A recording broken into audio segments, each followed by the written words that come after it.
there was just such easy lending. Like if you had a heartbeat and a pulse, you had a loan. And then there were certain people that were taking advantage of the system, and they were buying 1, 2, 3 homes with different lenders because the technology wasn't there. So they were simultaneously closing and inflating the values of the home, right? So they were living rich as long as the properties kept on turning. So all of a sudden, they weren't turning fast enough, and all of a sudden, we had the big crash. Welcome back to another episode of Intrepidus Podcast with your hosts, Dan and Anthony. Today, we have our guest, Eric Silva, mortgage broker, entrepreneur, podcast host. Welcome to the show, Eric. Oh, thanks for having me, guys. Of course. So, you do a lot. You've been in mortgage for a really long time. You could probably do it in your sleep. So, tell us a little bit about what got you into mortgages and why a podcast? So, basically, I was in college. I was pitching for Rutgers, and I tore my rotator cuff, and school wasn't really for me. So I had family members like, hey, why don't you try doing mortgages? Got into it, started making some money, and never looked back. Since 2001, so saw the heights of everything, learned the business. So I go, and then we had the crash. Learned a lot from there, all right? And then, started rebuilding everything again, steadily learning the business, hands, inside and out. And the whole podcast idea is, back in the day when we used to go network, we used to go into people's offices, shake hands, talk to everybody face to face. You ever try to go do that during COVID? It's not possible, right? So you got to always rethink everything. So podcasting and social media is where everybody said that they were. I literally had no presence. So one day I just said, hey, I'm going to get comfortable being uncomfortable. Hired someone because, Dan, I know you're a big proponent on it. If you don't know how to do it, hire someone, right? So I hired someone, and his job was to come see me once a week and keep me reliable in filming. Never looked at what I was looked like. Didn't even do anything. He just post. And then a year goes by. I said, we're going to start podcasting. So I want to get in everybody's circle, and that's my way of networking. Right. Okay. So how do you enjoy podcasting? It's interesting. Just like you guys, I'm sure, come to find out, certain people are bigger characters than others. Certain people, you'll take a while to drag anything out of them. You'll ask a direct question, and they'll turn it around in circle, and they'll answer something differently. And you'll come back and ask the same question, and they'll do it again. And then you're like looking at it like, okay, and I hope this helps. On to the next question then, right? There you go. That's the name of your podcast, right? I hope this helps. Yeah. So let's talk about some of the adversities that you faced because, early in the 2000s when you got involved in mortgages, I was also involved in construction back then. And, you stepped into a boom. Then you went through a time where literally we were in a foreclosure epidemic and times were scary. You weren't making money and you didn't know what to do. How did you go through that first process of adversity from going from making all this money? Now all of a sudden you have to recheck your life. You start guessing yourself. What happened in those times? It was incredible. I was literally mid-20s, like 24, 25. We were in Atlantic City. Literally, with this company called, who was it? It was First Magnus. They were one of the biggest companies out there in the mortgage industry. Throwing this party that was unbelievable. They had private jets and everything like that. I drive back up, and all of a sudden, boom, they're closed. I'm like, wait, I was just partying with you guys. How were we closed? For 1 minute, then the next one came, Argent, then the Fremonts of the world, then these other companies, and they just closed down doors. So all of a sudden, it's a scramble. We're all trying to grab these loans that we have alive that feeds our families, feeds me because I didn't have a family at the time. And I had bills, though. I had properties. I had everything like that. And I was trying to get it to the next horse and to the next horse. And then all of a sudden, that company closed, that company closed, that company. And we're talking about multi-billion-dollar companies just closing their doors down. And then certain ones would stay alive, but all of a sudden, you went from 100% financing to 50% financing. Now their appraisals were a lot stricter. And then all of a sudden, you went from making, $250,000 at the time, that was a lot of money, to zero from one day to the next. And you start wondering, you start depleting through your assets, you got to pivot. You got to figure it out. You got to tighten your belt. You got to figure out what your next move is. And that's all I had to do. How hard was it pivoting, and I remember, man, same thing. You know, literally phone ringing and then phone stopped ringing, and going through hundreds of thousands of dollars just to stay alive, and all of a sudden, like, your money is literally depleting overnight, and you're like, shit. And you just got to make a decision. And so many people at that time, I think, turned to alcohol, turned to drugs, got divorced. All sorts of crazy shit went on because people didn't know how to handle what was going on, and they were riding such a high time. And I think there's a lot of lessons to be learned from people who got through it. No, of course. And the crazy thing was I was so young when I got into the business. I was like 20 years old and everything. I really never had another job. It was my first job ever. So I get in there and, like anything else, poor me. Like, unfortunately, that's how it was.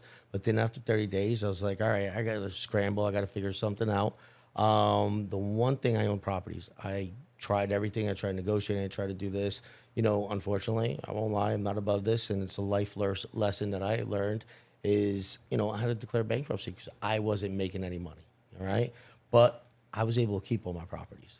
So I negotiated it, everything. I still have these properties till today. It's probably the best thing I ever did because that's where actually a lot of my wealth is coming from now, right? Because the rents are so much higher, everything like that.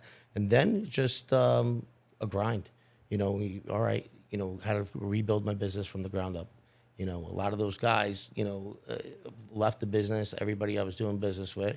So I had to just start networking again, realizing, hey, I was making this, but we got to start from the beginning and it'll come back to that again. And that's exactly what I did. I wouldn't frame that bankruptcy as such a bad thing, but I think when we're in a position where we have to do it, we feel like a jerk off. Of course. Right? But it's part of my story, though. I did the same thing. 2007, I had no choice. I had no choice. But after that bankruptcy was done and it was discharged, it was like, man, I could breathe, bro. You know what I mean? You were able to start all over. And I think that these laws are put in place. And I think so many people out there look at, people like you or myself who had to go through an episode of bankruptcy and like, oh, well, they declared bankruptcy.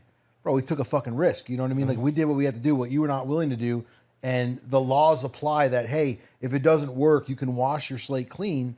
But everyone else kind of points the finger like we're a bad person because we did something like that. It's usually the people that are like fucking collecting food stamps. Yeah. That are the most judgmental. It's like, yeah, well, at least we tried something to give back to the economy, pay our taxes, feed what is the greatest country in the world, right? No, of course. And, and like you say, it's such a stigma to it, right? Bankruptcy and all that. And even me saying it right now, like, oh, what are people going to think? I really don't care. If you know me, you know who I am, right?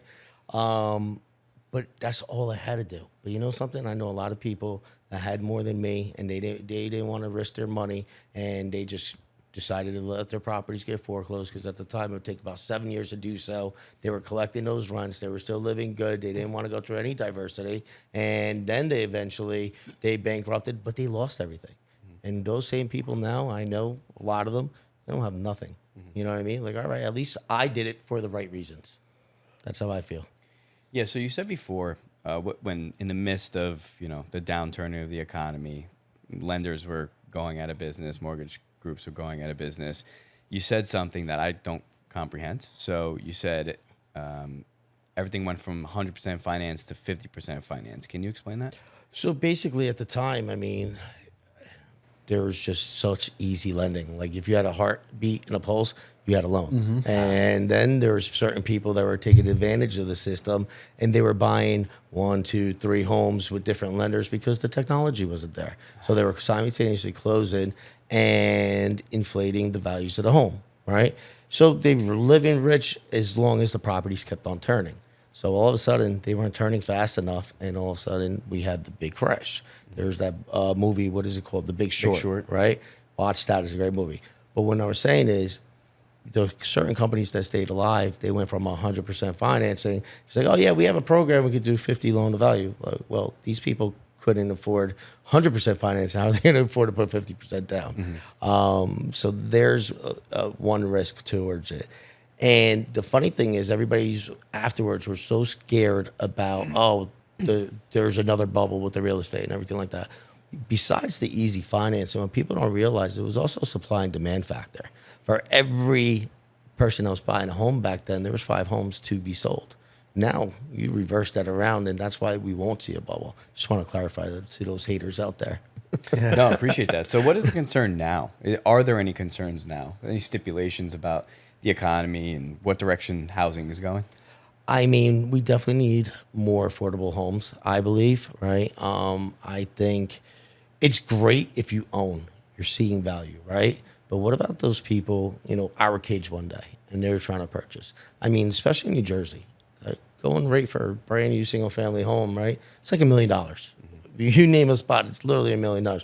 You go into, the city of Newark, right? For example, a 2-family brand new construction in the worst area is $1 million. Think about like Jersey City, Hoboken, those multifamilies. Those things are going for $2-3 million. People have to go further out. A lot of people are moving. It's tougher for younger generations, and to do so and to be able to afford, like even like leaving college, right? Oh, somebody comes out of college and they're lucky to be making 80, 90,000. And 80, 90,000, you can't buy a home. You can barely afford rent. That's $2,500 to $3,000. Not to mention you paid $100,000 for your education. Yeah, that's it as well. Yeah, it was crazy. I remember we got a loan. I was like 23, 24. Bro, it was like, I don't know. What were they doing? Like interest only loans, right? Or some shit. 9-10%. $700,000 house. You only paid the interest for 10 years. Oh yeah, we'll refinance. And I mean, the mortgage payment was nothing. It was like $3,000 for a $700-something thousand house. And all of a sudden, 10 years later, this thing's going to turn into $10,000 a month. But they were selling you on a thing. Like, oh, you just get it now, interest only. You're not going anywhere with the house, but you can refinance it. As things change and things crazy. went boom. Interest only. They were selling them day in and day out, bro, to everybody. And all you need to do is sign the document and show you had a job or some kind of employment, but you didn't have to verify anything. No, there's even ones that were worse. There was the pick a payment one. You get the pick a payment every month. You could literally do interest only, a 30-year or a 15-year, but there was also a negative one, like literally like 1%, whatever the LIBOR was, and then you were getting negative amortization. So if you borrowed $700, at the end of the day, if you kept making that payment, you probably owed $775,000 within a year. It's just nuts. Wow. It's outrageous. So there's no worry right now in today's economy as far as the housing, except for the obviously affordability, which and supply and demand, right? Supply and demand. I mean, there's not enough houses for the amount of people. yeah, who need them. they said the inventory is still lower than it was pre-COVID. yeah, they keep on saying, if you hear the headlines, supply is going up. Oh, well, supply is going up compared to what, last year? That was at a record low that nobody was listing. Yeah. Like, it's just all scare tactics, headliners, headline news that just want to grab you to answer, to click on their click on their website just to hear it. There's still not enough. What I do notice anecdotally, of course, because I'm in and out, and I'm not in the space either. But I'm looking currently for a place in Florida, either a rental or part time, whatever the case. And I also look in New Jersey just for comparison. But when I put the same search parameters in Jersey as I do Florida, and we're talking South Florida too, not talking like Jacksonville or some shit. Of course. The inventory, again, anecdotally, is 5x, 6x there's a ton of shit in Florida than what it is in New Jersey. A lot of people moved there during COVID, and now they're all moving back out. Because it's not what they thought it would be. Well, they get banged over the head with the HOAs. Everything's a fucking HOA, but still, the price of living isn't that much different. They think it is, but you got like luxury tax on cars, and you got all these different things that maybe you don't have a home or like the property tax like you do, but you have all these other things that you have to take in, and all these other costs that you're adding them up. And it's like, I'm just gonna move home. It's the same shit. So if you have a son, right? Yeah. Can I interrupt on that one? It's also the Airbnbs, right? The economy is starting to turn, but the Fed needs to cut the rates, in my opinion, right? And we keep seeing it. So a lot of people that had all this extra money before everything went through the roof, right? They were going on vacation a lot, especially during COVID. People were able to work from anywhere. So people were investing in these properties to do Airbnbs. Oh, yeah. And now all those people are like, wait, I'm getting hurt here. Not as many people are vacationing. I can't get as much top dollar. And there's so much more, competition in the Airbnb space. And they're cutting them out, right? In certain areas. Like I heard everywhere near Disney, like within a certain mile parameter, you're not allowed. Disney? Yeah, you're not allowed to have an Airbnb because it was taken away from Disney's, like all their resorts and everything. So like for a certain amount of mile radius, you can't have an Airbnb near Disney. So that's where the inventory is a lot higher in those aspects in Florida, in my opinion. I mean, Disney pays its own tax. You know that? Yeah. They have their own city tax, like their own. They pay for their own shit, pave their own roads. This is a wild concept. But your son, right? Yeah. My See, little its own man. economy, Disney. Like if you ever look into Disney, it's absolutely ludicrous. But anyway, so your son is how old? He's 7. 7. Okay, so let's pretend your son. Oh, you have a daughter too. Is older. Yes, 13. Okay, let's pretend your daughter then is 21. She's looking to buy her first house. Okay. What advice would you give her? Buy Right a 3 or 4 family and don't be scared. Buy with very minimum down payment. I don't even care if it's $1 million. Buy with 3.5%. You're basically just buying a brand new $1 million home for $35,000 because the rents will eventually catch up. What if she's like, Dad, I can't get pre-approved for $1 million? Well, Daddy's gonna have to co-sign for you and help you. Well, not everybody has that. No, so. of course. Daddy has connections where he can get her some lending.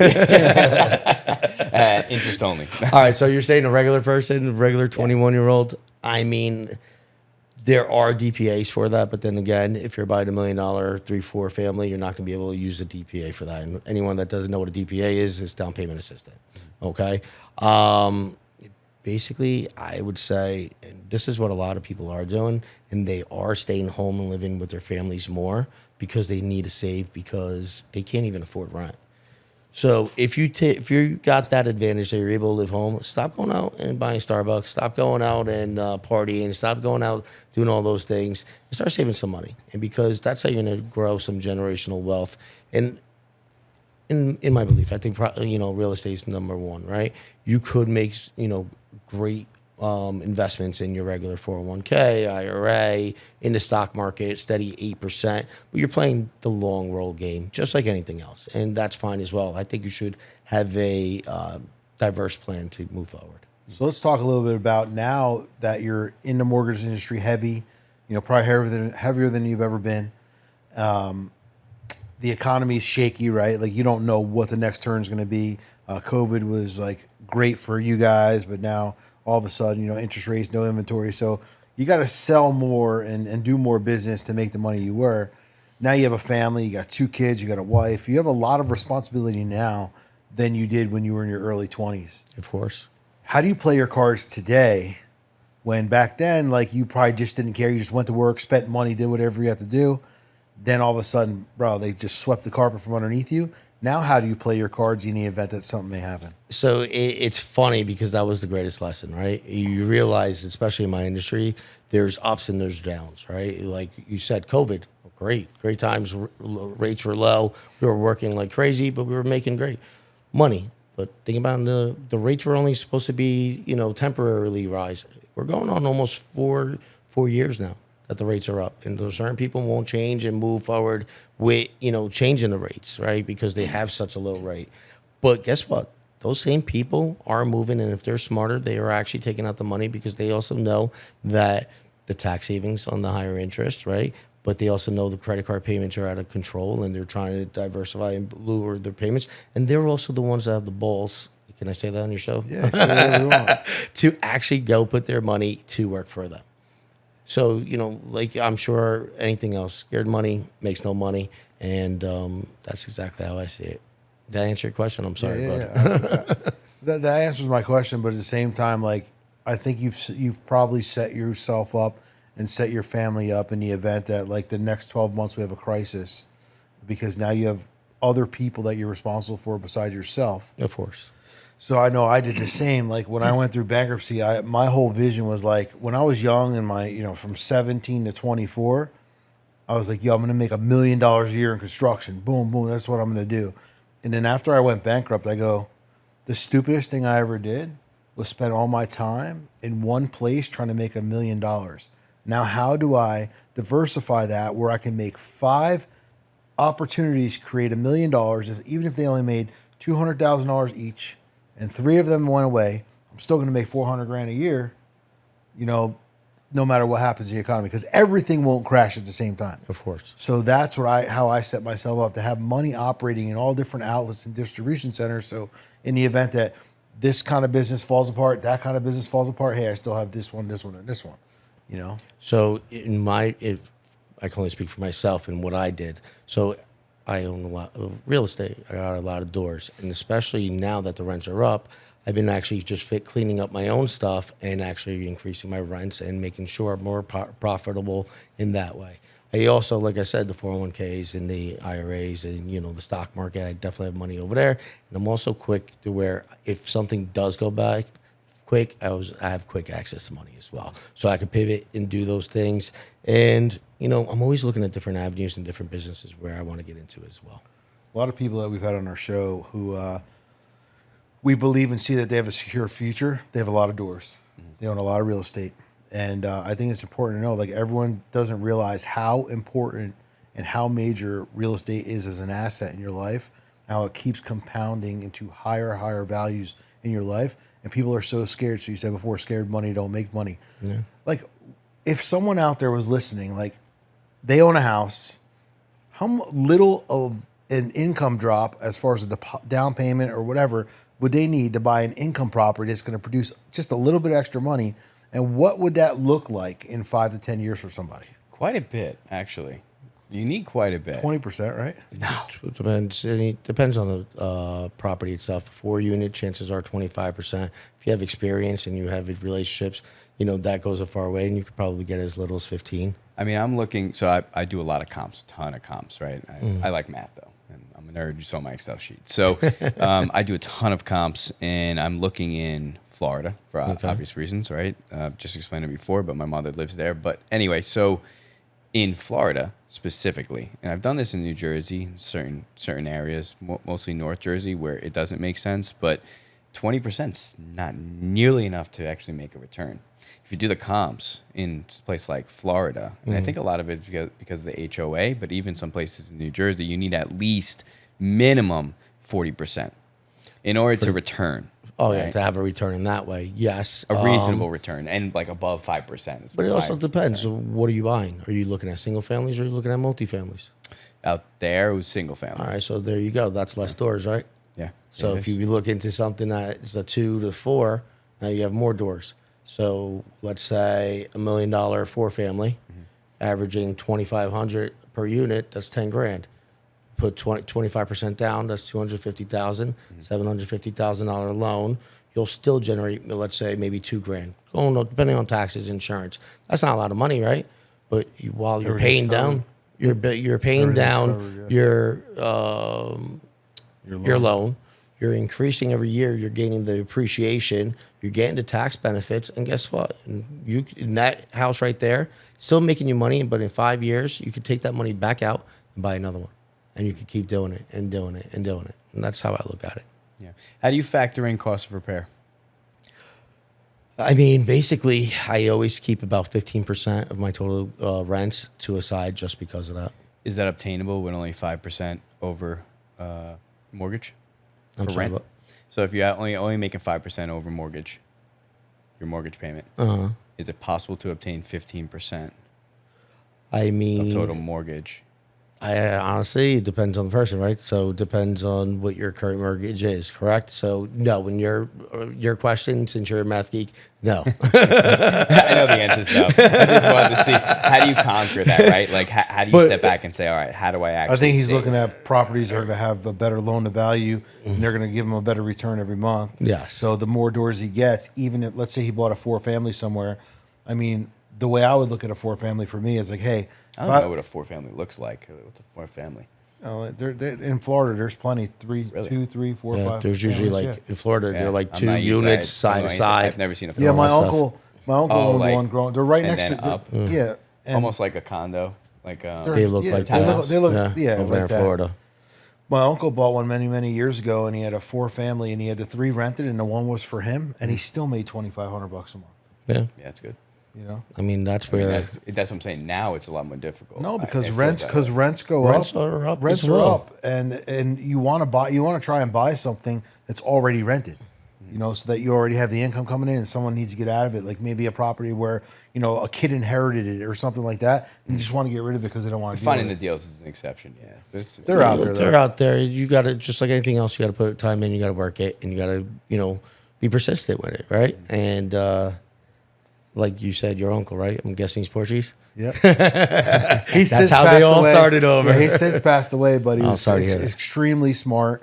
Ended up keeping the place and then buying another house, and all the units were rented. You know what I mean? So like he now had 100% income from there, and you know, he left my my aunt well off because, you know, he wasn't alive no more to make money, but the property still generating, making money. And the other, I'm sorry. No, go ahead. And the other thing is, people forget. Yes, cost of living is up, but guess what? So are wages. Our wages are increasing as well. You know, your everyday person. Now the problem is, it's not so much the cost of everything; it's the spending. Us as a country, we just spend too much. Everybody wants the new iPhone. Everybody wants the new sneakers. Everybody wants everything, but they could barely put food on the table for their families. And that's where the problem. This weekend alone cost me $750 just being on the water. Wow. It's crazy. Fuel is insane. Fucking $350 just for but every restaurant you go to, it's $250 a hit. You know what I mean? I'm like, man, we only got a month left. I get to start saving money again. Yeah, I mean, I went to breakfast yesterday. It was $70 for breakfast, and my girl goes, "Oh, that's it." And I'm like, I remember it like 3 Like years 30 ago. It was bucks. like $30. Yeah. Go for breakfast. You don't got to drink. And that's at with breakfast. tip. I literally went to 7-Eleven. Yeah. I went to 7-Eleven yesterday and I bought I was like a like, thing of blown eggs, a thing of bacon to make, and a thing of cheese because we didn't have nothing. It was $30. Like $30. I could have bought fucking $18. 20 dozen bagels back in the day Yeah. for $30. It's insane. So let's flip the switch here. Let's talk about how you've transitioned into this whole podcast world. What do you think it's doing for you? What are the benefits of it for you? And where are you trying to take it? I mean, wow, that was a big pivot, right? This whole podcast world is difficult. I don't know, you know, if you guys feel the same. It's very interesting, but I just like to help. And after a while, let's face it, speaking mortgages, even though you guys were having a good conversation with it, but if I'm filming myself, there's only so much I can say and do. So, like I mentioned earlier, it's my new way of networking, and I like to bring value to people. And if people feel like I'm bringing value to them, you know, next time they're in the need of a mortgage, you know, they're gonna be like, "Oh, that guy's very, you know, good. I feel like I know him." So it's just another way of doing things and getting between other people's circles, and that's how we met each other, right? Yeah. You know, and you know that's how I just met you, and then it just trickles down, and we're all in each other's influences, and you know, down the road, if there's anything I can ever do for you, you know, feel free to ask, and I'm sure the same way, and that's how I feel. So I think you're in podcasting for the same reason why we're in podcasting. Your name actually says it. I hope this helps. Yeah. So the way that we look at it is if you talk to any of us and, you know, he's in one corner, I'm in another corner, and you ask us the same question, we're both going to say, if one episode can help one person, we've done our job. Yeah, absolutely. You know, that's all we care about. And, you know, I was talking to someone earlier. He's like, "Hey, man, you've been podcasting for the last 2 years on, you know, Intrepidus and, you know, been running your Instagram for 2 years. And what's the main goal here?" I said, wherever it goes. Mm-hmm. I said, at the end of the day, I think so many people get involved in podcasting because they want to make all this money. But you have to realize that, like, the people we've met, the relationships that have turned into business deals, people we've connected, like all that shit comes back to you. And it's just so powerful to be able to grow your network and your net worth, even though it's a slow process, because one person can change your life and we can change one person's life. And that's the way that we look at it. You know what I mean? No, of course. And you see everybody's story is so different. I had some kid that literally just came out of college, started moving for, you know, he needed some extra money to go hang out at DJ's down the shore, right? And he just started moving, and he liked it so much. And he's like, I can do it better than my turtle boss did. Bought a truck, and all of a sudden he has a freaking company, and he's doing so great. And not for nothing, somebody watched that episode that I know, I'm not going to say any names, and they said, "Hey, you know something? If that kid could do it, so can I." And he went out and bought a truck and just started doing it. And just by helping that one person, I hope they're successful, and that just brings me so much joy. Yeah, I love that. Who's been the most interesting person on your podcast? You don't have to say a name, but maybe a background or something. Come on, man. You know, it was you. Interesting's a compliment. It was you. Let him It say really it. Yeah, was. say the name. Really? I don't know. Honestly, it was. Yeah. You were definitely so many cool bullet points that you were giving out. And a lot of people reached out to me on the side and said, wow, he was impactful. His energy was unbelievable. He's a cool guy. I actually started, your episode actually made people actually go and look at other episodes of mine. And then there's, you know, one that I actually, chills. yeah. Best compliment of the week. I actually had one guy that I thought was so interesting, and nobody really got to see him. But then after watching your episode, other people went and watch him, and his name is Blake, and he's really high up there in the AI world. Like he actually just got a contract with NASCAR. He actually has an Emmy for those. Ever go and log in to a website and they say, "Hey, you got to punch in your information and hit like the pictures and stuff." He created that. Oh, the captions and all that stuff. He got an Emmy for creating that. So he's big. But then people went back and started watching that episode, and then it trickled into other episodes, and it's been pretty cool. Oh, that's cool, man. I'm glad I can make an impact like that. So I feel like that was a setup. It felt like a setup. I didn't know you were on this podcast. I was honest. I honestly didn't. I didn't know. It's hard to compete with that. You really spoke to me when I got here. You saw that. Yeah. Maybe that wasn't the right question. So, all right, go ahead. Who shocked you? Forget about what I did on your podcast. Who shocked you the most? Where you heard their story, maybe like someone who you started interviewing them, and something you had no idea a person could go through something or transform their life in a certain way. There has to be someone who's impacted you down in the heart. You know what I mean? Forget about the audience. Forget about the most impactful episode, the biggest episode. Who was the person who maybe touched your heart the most on your podcast thus far? Honestly, everybody I interviewed, I liked a lot, and I learned a lot from each and every one of them. But there was this one kid, Matt. He owns the Town Hall Deli in South Orange, and this is where the original Sloppy Joe was actually created, right? In New Jersey, the original. Wow. And the reason why he touched me was, we had something in common that we didn't even know. We both went to the same high school together. And my wife always says, you went there, you guys are a cult and stuff like that. I'm like, stop, shout out Seton Hall Prep. And it was funny because he lost his dad right about the same time I lost my dad. And his dad, it was his family business, and it was carried on. And the kid is just such a nice and wonderful kid. He gives back. He actually took over the lunch program at the school. He does it for the weight program as well. And there's elderly teachers that were there and priests and everything. And he actually goes and gives back, and he actually cooks for them and makes sure their meals are all taken care of, all from the kindness of his heart. Love that. He's an amazing kid. That was actually one of those cool stories that I enjoyed. Yeah, that's where I was going. What was the most impactful that way? Triggering the audience is one thing, but I think people who come on and trigger us and make us think and make it warm inside of us. Wow, this person's really making a difference.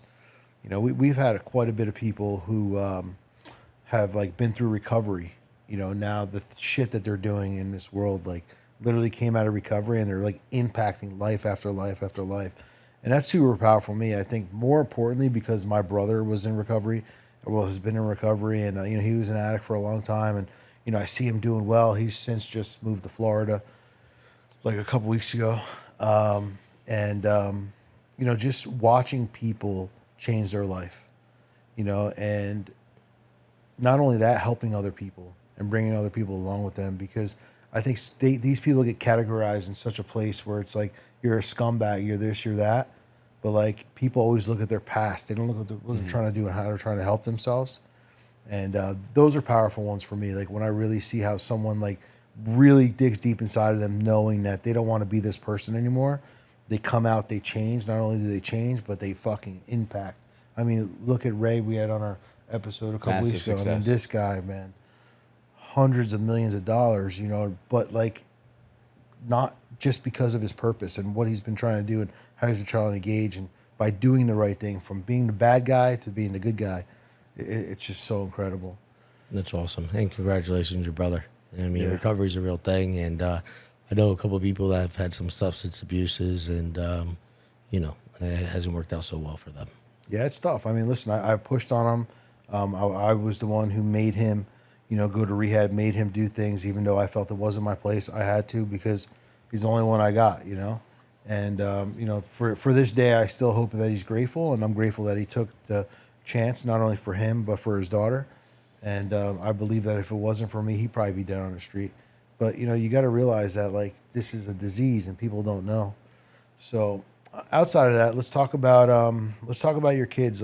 How are you conditioning your kids for this chaotic world today, like all this social media bullshit, everything going on in the world? Because I mean, your kids are what, in like elementary school, right? Yeah, my son's going to 2nd grade, and my daughter's going to 8th. So your daughter's probably in a worse position than your son. Your son's still not being introduced, but your daughter, you know, she's going to be going into high school soon. She's seeing all this social media. She's seeing so many different things. How are you preparing the youth for their path in your household? One thing I always told my daughter is, you know, I want you to be sweet as pie, but tough as nails, right? So, and that's what I taught her. Like, listen, this world isn't a fair place. I've showed her some places that she'd be like, what's going on there? You know, people with drug abuse. I'm like, look, you know, you do the wrong steps, and this is what happens to you. And she's just, I always taught her at a young age how to throw a nice right hook. Literally, it's funny. Like, people can mess with her. She's sweet as pie, but if it gets wrong, she's hitting you, and she's hitting you pretty hard. Here's a phone call he gets. Mr. Silva, we have your daughter in the principal's office. She said you said it was okay to hit somebody in the jaw with a right hook. And I said, did she start it? Nope. Then it's fine by me. Can't get the fights in school anymore. No, I mean, it's funny though. It happens still once in a while. Just a perfect example. My son, he won't put his hands on anyone. But if you put your hands on him, he doesn't hesitate. He's hitting you. But he'll never be the first one to do it. Never. But back to my daughter, just regular conversations, always talking to her, showing her that, teaching her lessons. Like, hey, that person might not be the best person around you. And then she'd be like, wow, you don't know them. And, as they grow up and they're like, Dad, remember when you said that about so-and-so? It's like, you're right. And I'm like, okay, because you know why? Daddy and mommy, we have experience. We're showing you things. Like, that little girl didn't accidentally do that. You know what I mean? Oh, it was an accident. How do you know? I'm like, Daddy's been around the block. She really accidentally didn't do that. And we've been teaching her, and she's been going up. And she has such a cool core of friends that it's funny. Like with the girls that I grew up with, they were more so vain in many ways, right? Like, everything has to be perfect. But these girls are so cool. They're so comfortable within themselves. Like, they don't give a crap. Like, oh, boys look like, yeah, whatever. Like a little boy not a little boy. She was actually on the boardwalk this past weekend. And I'm up there and I let her be. But, we know where she's at all times. And some guy drunk in his 20s started talking to her. And she's like, oh, you're a loser. I'm 13. You're a loser. Go away. And she waved down the cops. She's like, watch this. You're going to go clink, clink, and call the cops over. And the cops arrested him.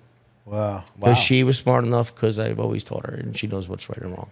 Yeah, I deal with it. My daughter's 15, but what's crazy is like watching boys grow up and then watching girls grow up. These girls are brutal. Like girls that pick the way they pick on each other and stuff. Like the boys don't give a shit. They don't take it to heart. Like some kids do. Like, I mean, if their parents grow them up to be wimpy, you know what I mean? They get all bent out of shape. But most boys can take it and they joke around with each other. But girls are like literally brutal. And, watching my daughter go, now she's, going into her sophomore year. I remember like freshman year, was easy for her, but 8th grade was tough for her because freshman year was easy because she went to a new school. All the kids were in a new school. It was a different environment. And she was able to like almost walk into this school with a whole bunch of people who had no idea. But when you're in 8th grade and you spend so much time with these kids growing up, it's like, who talks about who does this, who picks on who. And just watching the girls versus the boys, girls are so bad, man. Terrible. I can only imagine. Honestly, I'm especially actually on surprised. social media too, like the shit they That's say. where I was gonna go with this because I'm actually surprised. You said your daughter's like just nonchalant. Her whole group of friends, they just don't care, They're care a in the tight world. group, and it's actually pretty cool because I grew up in Newark. You grew up right next door in Elizabeth, and there's something to say about that. Like when you're from the Iron Mountain, you're a friend for life, like in many ways.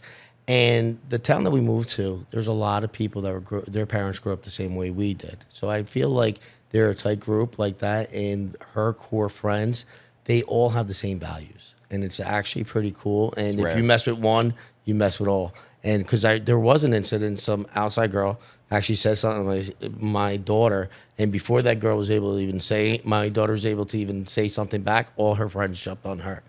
Like it's pretty cool because there are mean girls, there really is, and they're very cliquish, and especially when boys start getting involved, But for some reason, I'm very fortunate. Like these tight group of girls, they're like, they just got each other's back. It's actually pretty amazing. Exceptionally rare. Very. Especially, Really? especially amongst women. You know, women can be catty. Oh, we all And, know you that. In high school, it's a different ball game. But you know, that's what actually surprises me. This, you know, because I'm sure she has access to social media. Of course, at this yeah. point, right? You can't Snapchat, hide it. Instagram, all those, what do you mean? things. These pictures all day, giving credit. Oh my God, snapping you, right? Yeah, It's like, I'm like, stop. Because it didn't happen. If it's not on social, it didn't happen. Yeah, That's just how it is exactly. now. Well, if you regulate these kids, like what I see is my daughter's one friend, like the mom doesn't want her on TikTok, doesn't want her on Snap. She's still on it. Yeah, She's just hiding it. App, Yeah. and she doesn't know, and like she lies to her parents. Like, listen, your kids In are gonna high be school? your kid. Yeah, Oh, that's a little bit much. That's hard. like you know, it's like super strict. You know, phone off at 9 o'clock or 8 o'clock. Like, She a get in Mormon? bed. No, but just She you know, Portuguese? no. Back in the day, that's how we were raised, right? But it's like I see the girl, you know, comes over here and the things that she does and the things that she says, and it's like, you know, she feels like she's living in a prison.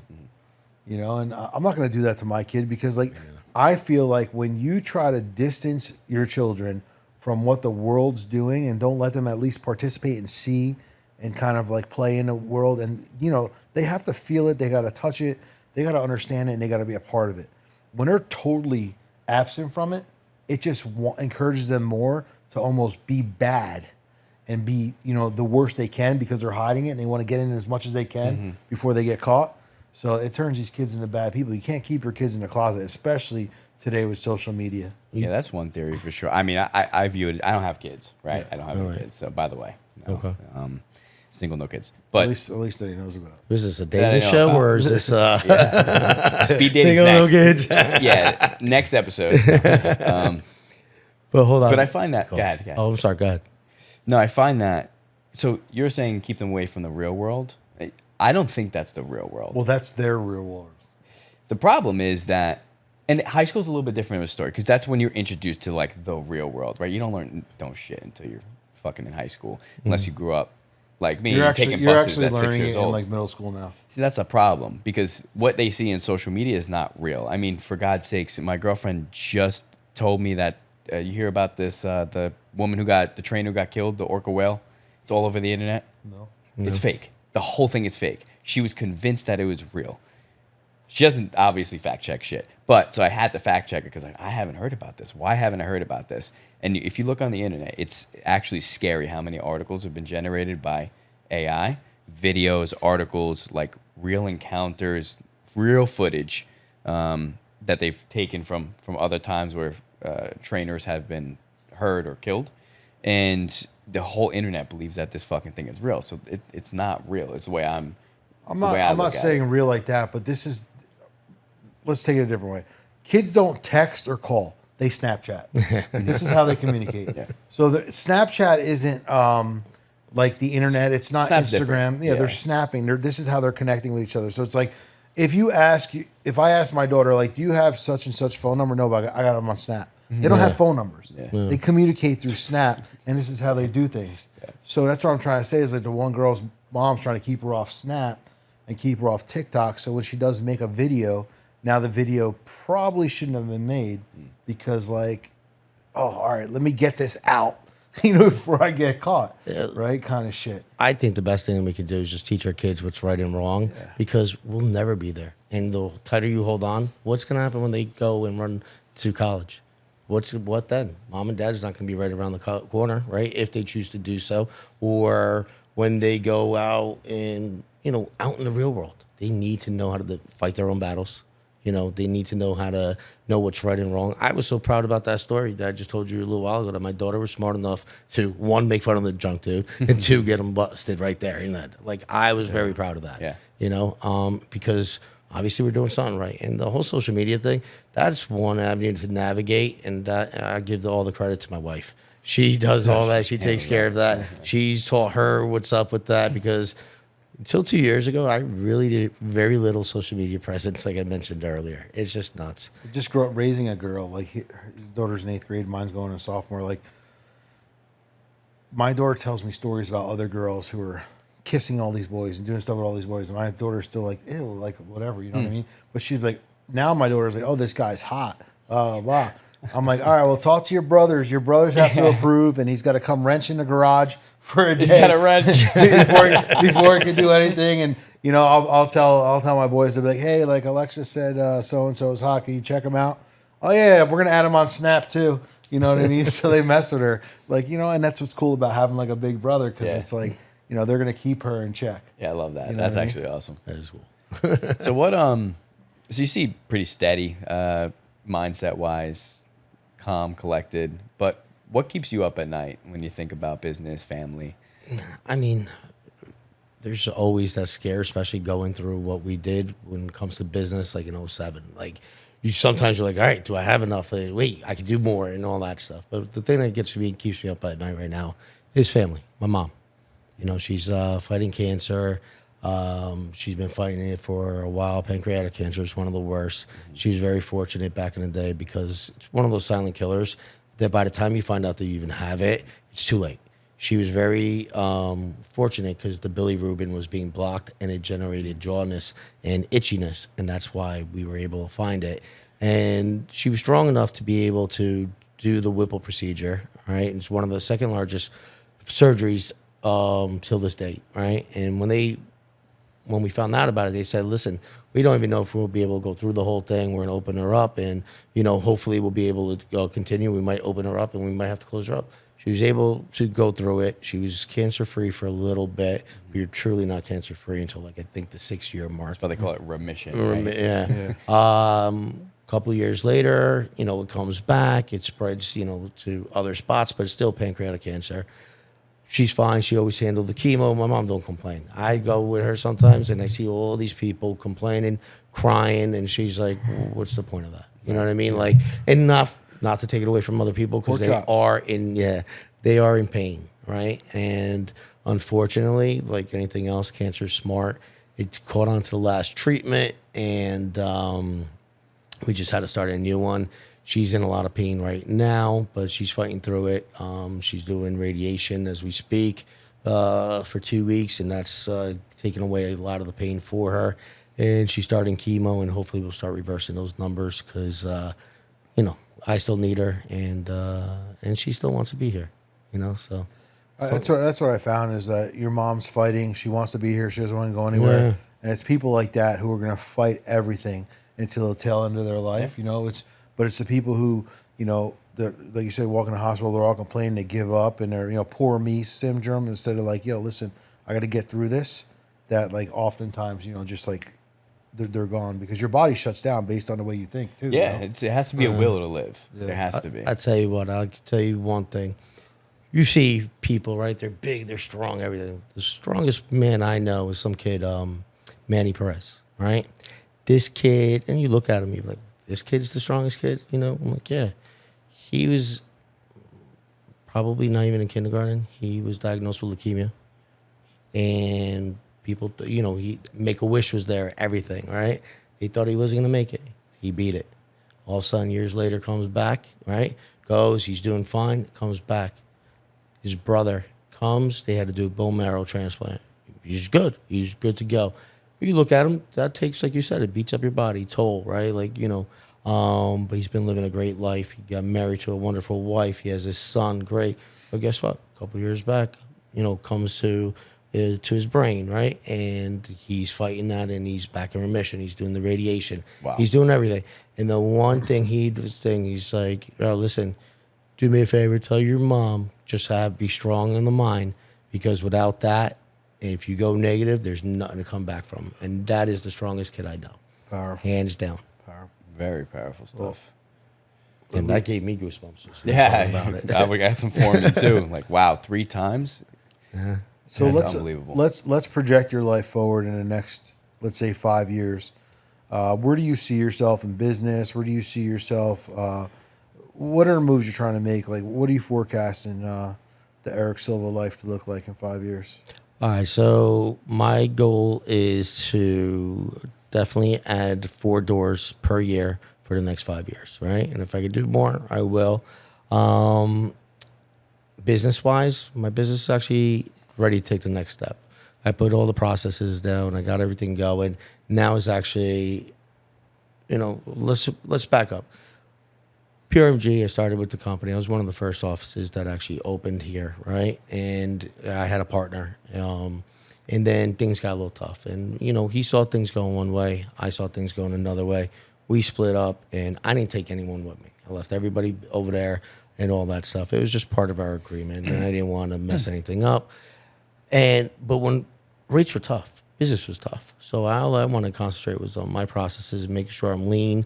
I don't have any bill that I can't cut off the next day.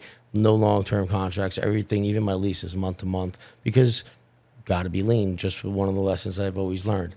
So now I think I got everything going, and I think the market's going to change by this fourth quarter as well. Now it's about, you know, bringing in new people, new blood, and not just only relying on myself to generate the business. Cool. So if, in wrapping things up, if someone wanted to get involved in the mortgage industry space, what kind of advice can you give them? If you go through it and you want to, you know, get licensed, the more important thing is you could be the best person out there, but if nobody knows you, you ain't worth the crap. So get comfortable talking getting a million no's, because that's going to help, right? And the other best advice is be smarter than the next guy. Meaning, don't just rely on, your morals. Yeah, I could get it done.